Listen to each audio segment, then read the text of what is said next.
کہانی محبت اور تعلق، جس کے مصنف ہے امین الحسن۔ ہائے، السلام علیکم۔ میرا نام حسن ہے۔ تو ہر کسی کی زندگی میں کئی عجیب واقعات ہوتے ہیں اور اس کہانی کے مرکزی کردار ہم خود ہوتے ہیں۔ میں ایک طریقے سے سوچا جائے تو ہر شخص اپنی فلم کا ہیرو ہوتا ہے، اور اکثر کہانیوں میں ویلن کوئی شخص نہیں ہوتا، وہ حالات ہوتے ہیں یا کچھ اپنی ہی سوچ سے بنائے گئے پرسیپشن یا فلسفے ہوتے ہیں۔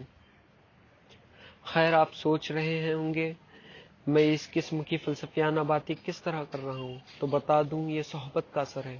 ارے ہاں، یہ بتانا تو رہ ہی گیا کہ ہر کہانی میں کوئی رہنما یا رہبر تو ضرور ہوتا ہے، جس کی عمر آپ سے بڑی ہوتی ہے اور داڑھی سفید، بکھرے بال یا پھر بالکل سنوارے ہوئے۔ کچھ ناکام ہوتے ہیں اور اپنی ناکامی سے کافی تجربہ حاصل کیا ہوتا ہے، اور کچھ کامیاب ہوتے ہیں جن کے پاس کئی نسخے ہوتے ہیں جو آپ کو اپنی یقین میں کر لیتے ہیں کہ آپ بھی ان کی طرح کامیاب ہو جائیں گے۔ تو اپنی بات کو سمیٹتے ہوئے میں بتا دوں کہ میرے رہبر ناکام ہے، اور سونے پر سہاگا یہ ہے کہ وہ شاعر ہے، شاعر اور وہ بھی ناکام۔ آپ اس بات کی روح سے سمجھ سکتے ہیں کہ شروعات میں اتنا فلسفیانہ کیوں نظر آ رہا تھا۔ وہ عمر دراز بزرگ بھی تھے، تو بس یوں ہی حال چال پوچھنے جایا کرتا تھا، لیکن وہ ناکامیاب کے ساتھ ساتھ وقت گزاری کے بہترین طریقے بھی جانتے تھے۔ تو حال چال پوچھنے کے بعد ایک وقت کا بڑا حصہ بس ان کی جھوپڑی میں ہی گزر جاتا۔ یوں ہی باتوں باتوں میں محبت کی بات چھڑ گئی، تو وہ اپنی بازوؤں کو جھٹک کر کہنے لگے، آج کل کے بچوں میں محبت کا ظرف ہی موجود نہیں۔ ہم ٹھہرے بڑے منجھے ہوئے عاشق، ہم نے بھی کہہ دیا، آپ کا پالا شاید مجھ سے اب تک نہ پڑا ہوگا۔ اچھا تو پھر بتاؤ محبت کیا ہے؟ وہ فوراً خود کو سمیٹ کر پوچھنے لگے۔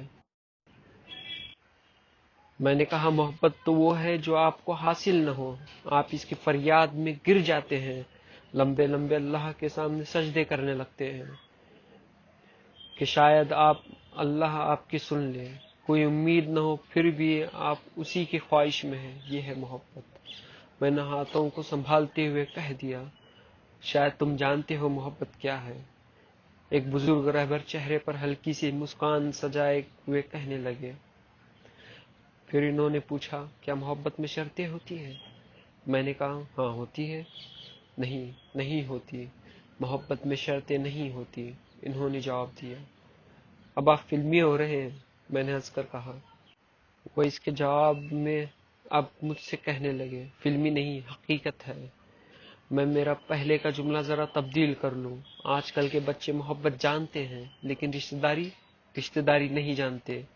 وہ سر ہلا کر اپنی بات کو درست ہونے کا اعلان کرنے لگے، رشتہ داری نہیں جانتے۔ میں نے کہا، نہیں، اب آپ اپنی بات سے پلٹ رہے ہیں۔ اپنی بات پر جم کر کہنے لگے، تم محبت جانتے ہو جو بے لوث ہوتی ہے، رشتہ داری نہیں جانتے جس میں آپ کو کمٹمنٹ دینے ہوتے ہیں، دونوں الگ الگ ہیں۔ یہ کہتے ہوئے انہوں نے اپنی بات مکمل کر لی۔ میں نے پھر خلاصے کی درخواست کی۔ انہوں نے کہا، اگر تمہیں کسی سے محبت ہے تو آپ کی خطا ہے، سامنے والے کا اس میں کوئی قصور نہیں۔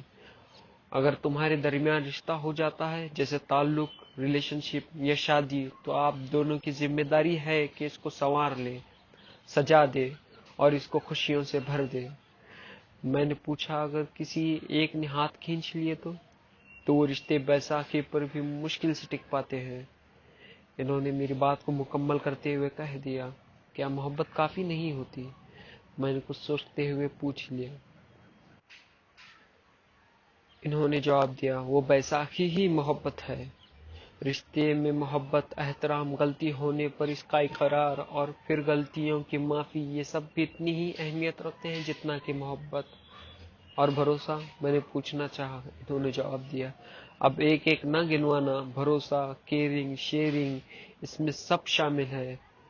رشتے کا مطلب ہی یہی ہوتا ہے کہ آپ سامنے والے کی بات مان جاتے ہیں، اس کی فکر کرتے ہیں، اور وہ رشتے کو بس اس دنیا تک محدود نہیں کرتے، آخرت تک ساتھ رہنے کی بات کرتے ہیں اور اس جانب چلنے کی کوشش کرتے ہیں۔ لیکن سب سے پہلے یہ بات بتائیے کہ رشتے کبھی کبھی اتنے بوجھل کیوں محسوس ہوتے ہیں؟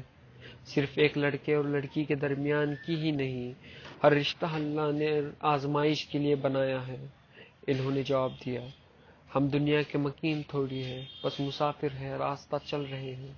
شاید کبھی تمہیں لگے کہ سب چھوڑ کر کہیں دور جا بسے، اب یہ تو ممکن نہیں، آپ اس رب کی آزمائش سے بچ نہیں جائیں گے۔